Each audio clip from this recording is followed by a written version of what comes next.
बिस्मिल्लाहिर्रहमानिर्रहीम अस्सलाम वालेकुम नाज़रीन, मैं उम्मीद करता हूँ कि आप रमज़ान में खैरियत से होंगे और इस रमज़ान के पैकेज का भरपूर फ़ायदा उठाते हुए नज़र आएंगे।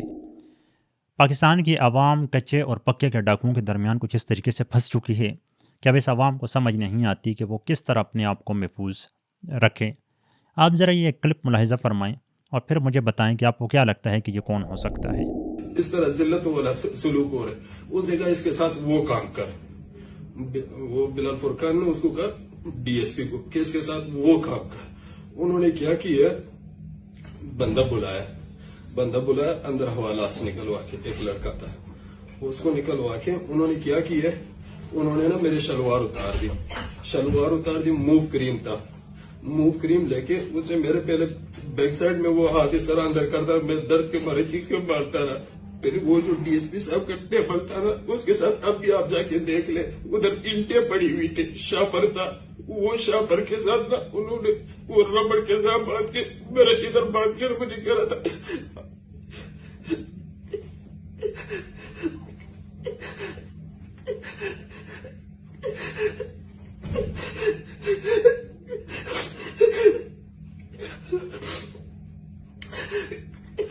कि आप लगा कर उन्होंने मेरी वीडियो बना ली। ये जो इस शख्स के साथ इतनी दरिंदगी की गई, इतना जुल्म किया गया, तो ये कोई नॉर्मल इंसान तो कर नहीं सकता। तो मैं इसलिए कहता हूँ कि पाकिस्तानी आवाम पक्के और कच्चे के डाकुओं के दरमियान फंस चुकी है। ये पंजाब पुलिस भी एक किस्म के डाकू ही हैं जिनको जिसके अंदर ऐसे किरदार पाए जाते हैं जो आवाम के साथ इस लेवल पर जाकर जुल्म व ज़्यादती करते हैं और कानून और आइन को अपने पाँव की जूती बना के रख देते हैं। अब ज़रा इस तरफ ज़रा आएँ, आप ज़रा ये वाली वीडियो मुलाहिज़ा फरमाएँ जब आपको कच्चे के डाकुओं का पाकिस्तानी आवाम के साथ जुल्म होते नज़र आएगा। बशीर बिरोई की अपील आशा के बाजियाब कराए असांखे 3 लाख गुरन था आशा के बारन था असांखे मानन था 3 रात असांखे बारन था न तुम्हारे चढ़दा से असांखे न ते चवन था मारे के अपील आए बशीर के असांखे बाजियाब कराए असांखे न तुम्हारे बाजियाब करायो अल्लाह के। नाज़रीन, ये वीडियो आपने देखी, अब थोड़ी देर के लिए आप महसूस करें कि इस बंदे की जगह आप खुद हैं। आपके सर के ऊपर AK-47 रखी हुई है और दरिंदे डाकू जिनको आप जानते हैं कि वो एक लम्हा भी ज़ाया किए बगैर आपके ऊपर गोली चला सकते हैं, ये आहें, ये सिसकियाँ, ये कच्चे के डाकुओं की वजह से पाकिस्तानी आवाम से निकलते हुए नज़र आ रही हैं। एक तरफ पुलिस आवाम के साथ इस तरह का बर्ताव रखती है, दूसरी तरफ कच्चे के डाकू इस तरह का बर्ताव रखते हैं। तो ये आवाम किसके तहफ़्फ़ुज़ में है? इनको आवाम को अमान कौन देगा? ये आवाम जो माचिस की डिबिया से लेकर खाने के नमक तक हर चीज़ के ऊपर गवर्नमेंट को डायरेक्ट और इनडायरेक्ट टैक्स देते हुए नज़र आती है, उसका ये काम है कि इन कच्चे के डाकुओं से आवाम को तहफ़्फ़ुज़ दें। लेकिन इतलात ये हैं कि ये जो कच्चे के डाकू हैं ये असल में अपने इलाके के अंदर जो पक्के के डाकू हैं उनके मफादात का तहफ़्फ़ुज़ करते हैं। ये उनके मुखालिफिन को दबाने में अपना किरदार अदा करते हैं, जो सहाफ़ी आवाज़ उठाते हैं उनको दबाने में किरदार अदा करते हैं। और एक टीचर जो बेचारा सिर्फ इसलिए इनके हाथ चढ़ा और मर गया कि वो सिर्फ और सिर्फ अब उस इलाके के बच्चों को पढ़ाना चाहता था, वो टीचर भी इस दुनिया से रुखसत हो गया। और सिंध पुलिस है कि वो कभी बिलावल साईं जो हैं वो कभी शहबाज शरीफ को चैलेंज देते हैं मेरे साथ मुनाजरा कर दें, कभी KP गवर्नमेंट को चैलेंज देते हैं मेरे साथ मुनाजरा कर दें। तो ये पाकिस्तान की आवाम इन कच्चे और पक्के डाकुओं के दरमियान इस तरीके से फंस चुकी है कि अब इसको समझ नहीं आती कि ये किस तरीके से निकले। अब ये जो आप मनाजिर देख रहे होंगे स्क्रीन पे कि पंजाब पुलिस ने एक बंदे को टाइट करके झगड़ा हुआ है, ये कोई दहशतगर्द नहीं है, ये कोई कच्चे का डाकू नहीं है, ये पाकिस्तान सूबाई असम्बली का मेंबर है।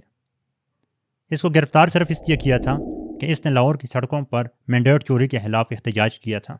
और पुलिस की तबीयत पर यह ग्राम गुजरी और इसको गिरफ़्तार कर ली और ये अभी तक जेल के चक्कर लगाते हुए नज़र आता है। एक तरफ पाकिस्तान के आम शहरी जो कोई एहतजाज कर लें तो उनके साथ पंजाब पुलिस ऐसा बिहेव करती है कि इस तरह कोई तीसरी मखलूक से आए हुए हों,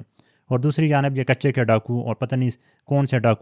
डाकू, इन डाकुओं ने पाकिस्तानी आवाम का जीना मुहाल किया हुआ है, लेकिन कोई इनको नत नहीं डाल रहा। और ऐसा नहीं है कि इनके खिलाफ ऑपरेशन नहीं हुए, लाखों रुपयों के पैकेज बनाकर रेंजर और पुलिस इनके खिलाफ ऑपरेशन करती है, लेकिन ये ख़त्म नहीं होते। इस जदीद टेक्नोलॉजी में जहाँ पर ड्रोन और इन सारी चीज़ों से आप मॉनिटरिंग कर सकते हैं, वहाँ पर ये कच्चे के डाकू ख़त्म नहीं हो रहे। पता नहीं ये अंडों से निकल रहे हैं या कोई अजीब किस्म की मखलूक है کہ یہ روز زیادہ ہوتے ہیں لیکن یہ ختم نہیں ہو رہے۔ اس کے ساتھ ساتھ جو عمران خان کے وکیل نعیم حیدر پنجوتا کی جانب سے ایک بیان سامنے آیا، بڑا ہی شرمناک قسم کا بیان ہے کہ بشرا بی بی کا جو واش روم ہے اس کے اندر بھی کیمرے لگا دیے گئے ہیں تاکہ ان کو کمزور کیا جا سکے، ان کو توڑ دیا جا سکے۔ اب یہ جو چیزیں ہیں نا، اس سے ہم اپنے آپ کو مزید پستی میں لے جا رہے ہیں کہ ایک طرف ہم کہتے ہیں کہ ہم اسلامی ملک ہیں، ہمارے ملک کے اندر حقوق پامال نہیں ہوتے۔ عدالتیں کہتی تھیں کہ مریم نواز شریف کو گرفتار کرنے سے 10 دن پہلے جو ہے وہ بتایا جائے گا۔ اگر مریم نواز شریف کو نیب طلب کرتی تھی تو ہمارے الیکٹرانک میڈیا کے اوپر یہ ماتم ہوتا تھا کہ ہم مشرقی معاشرے میں رہتے ہیں اور ایک سابقہ وزیر اعظم کی بیٹی کو غیر محرم بلا رہے ہیں تفتیش کرنے کے لیے۔